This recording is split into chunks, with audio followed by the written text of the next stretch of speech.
Hey guys, my name's Devin, and I'm going to help you get all set up and start sewing on your brand new Singer 1234 sewing machine. So first we're going to go over what comes in the box and how it all looks when you first pull it out. So you have your machine, obviously. We have the instruction manual, which is this right here. So this is something you definitely want to hang on to. Don't throw it away because there's lots of good information in this. You have your quick start guide. So this is basically like a cheat sheet. If you need to look something up quickly about how to thread it or how to wind a bobbin, you can look at this. You have your project sheet. This is for a super cool tote bag carrying case that we're going to make in a little bit. There's a sheet of decals. So these are stickers that are removable and reusable. You can actually use to decorate your machine if you want to. And you have your foot pedal and your power cord over here. Lastly, in the removable storage compartment, there's a little secret compartment that has some more accessories. So there's a couple different presser feet, there are extra needles, extra bobbins, a seam ripper, and all this stuff we're going to talk about in more detail in a little bit.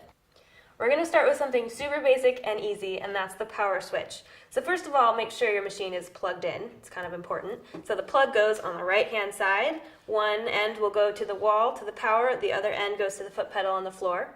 The power switch is right above the cord, so you're going to turn it or push it, and you'll see the light come on. So that's how you know your machine is on. On the same side of the machine is the hand wheel. So that's this piece right here. The hand wheel is like the manual version of pushing the pedal on the floor.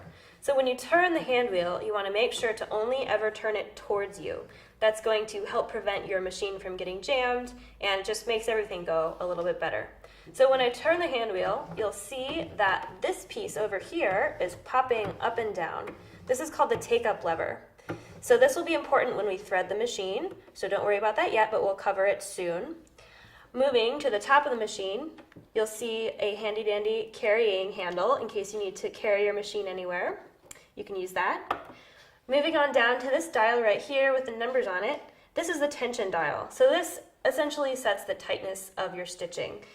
And for the most part, you can leave it right in the middle, which is 4. You'll see there's a box around the 4.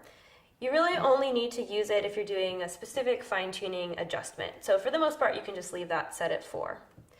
Moving on down towards the needle, so this silver piece right here with the 2 little toes is called the presser foot. And if you reach through this inner part of the machine, which is called the throat of the machine, there's a white lever, and that can be used to raise and lower the presser foot. So you can think of the presser foot like park and drive when you're driving a car. When your presser foot is up, your machine's in park. When you're ready to sew, you put the presser foot down to shift into drive. You sew whatever you're going to sew. When you're done, you put it back up to shift back into park. Up here, we have our stitch selector dial. So these are all the stitches your machine can sew, and this is how you control what is going to happen when you push the pedal. And here's a little stitch out example of all of the stitches that the machine can sew, minus the buttonhole. So you can see there's a couple different options for a straight stitch. There's a couple different options for a zigzag. For all of these, the length and width is already set for you. You just have to pick one and go. There's a couple different hem stitches right here. And then here are your buttonhole stitches. So this is how you make a buttonhole, which we will be doing eventually. The last part to talk about is the reverse lever. So that's this guy right here. And we'll be using this once we actually start sewing. So now that we know some of the main parts of our machine, we're ready to wind a bobbin.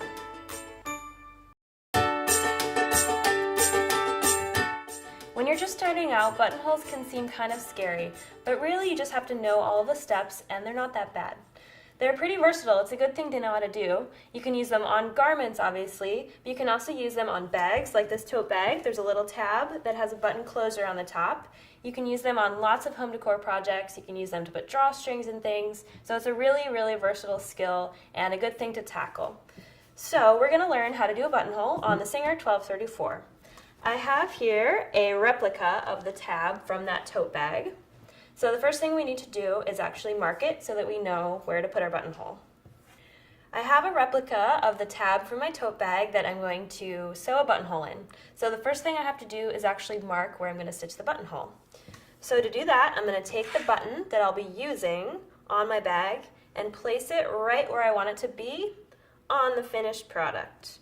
I'm going to take a disappearing fabric marker and I'm going to put a line at the top and the bottom. So this is just marking the boundary of where we need our buttonhole to be. Now I'm going to take a straight edge and connect those two lines with a vertical line. So I'm basically making a capital I shape. And that's how we're going to mark our buttonhole so we know where to sew. Now it's time to get our machine ready. So first I'm going to change the foot to the buttonhole foot.